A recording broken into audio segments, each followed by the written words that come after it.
Thanks for joining us on Valley News Live. A brand new tornado warning just hot off the presses from the National Weather Service. That same storm system in Barnes County has prompted another warning as it's reorganized the circulation south of where the activity is now in the Griggs County area. We'll take you in just a little bit closer so you can see there is some hail potential with this stuff moving into Steele County and also a lot of lightning with it. But on the southern fringe, we were showing you down here, there was some reorganization of the rotation within the storm. A couple of areas of some hail upwards of 1 inch in diameter possible, although the aerial coverage and the size of the hail has diminished a little bit here over the last couple of scans.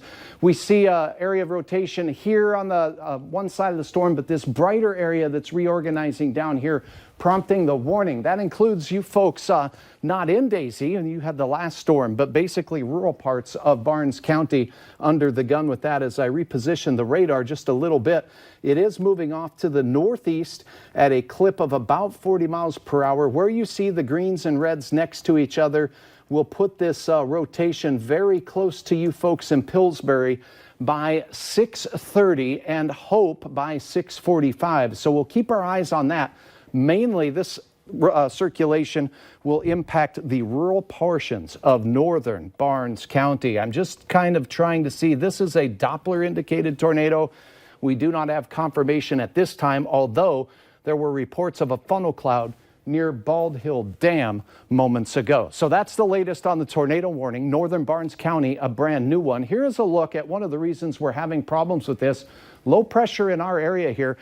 It's causing some rotation in the atmosphere with the changing of winds as we go up through the atmosphere. Here's the main area. Some rain moving into Highway 2. This is not the threatening stuff. It's this little nub down here that extends into Barnes County is where we have the risk. And in the FM area, we do have a cluster of thunder shower activity here. Not as strong. It's not severe at this time, but there have been some indications of some weak rotation within this line. And our tower cam is pointed in the general direction to the south and east. And here we see reds next to greens in the southern part of Fargo and also right along the Main Street area. A couple different areas organized rotation here, but not as strong as what we were seeing out to the west earlier. So we're watching this closely, and I'll show you on our tower cam here momentarily. This spinning storm is impacting weather through the Great Lakes and all the way down into Oklahoma and the panhandle of Texas, and very unsettled weather in the northwestern United States. It was a gray and soggy start to the day, but once we saw some drier air punch in, the sunshine added enough energy to our atmosphere to trigger enough lift to get these thunderstorms going, and the spinning in the atmosphere is providing us with that risk for isolated tornadoes. 50s to the north heading into the evening, including Grand Forks at 58, 72 in Sisseton. Here is a look at that tower cam right now and the darkening skies over us as we continue into the evening. We're watching for any development from the skies and these storms.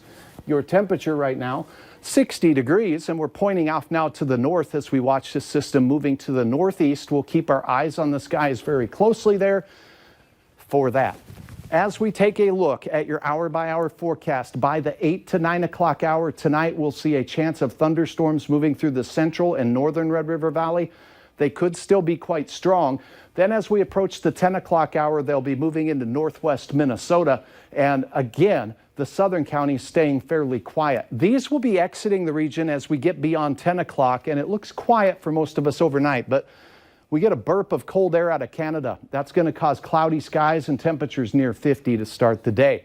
This unsettled northerly flow will bring cool air in, mixing with the warmer air. We'll have spotty showers throughout the day, mainly in western portions of Minnesota.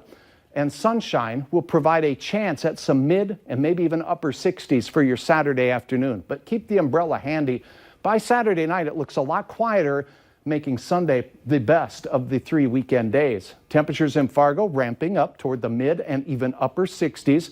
We can't rule out a sprinkle here in the FM area. Our winds will be more northerly tomorrow, so that'll keep us a little cooler along the northern tier.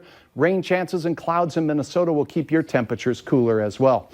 Ken, thanks for uploading your Fergus Falls photo. Here's a look at the planning forecast. Sunday, we start out with sun, and it'll really warm things up nicely to near 70.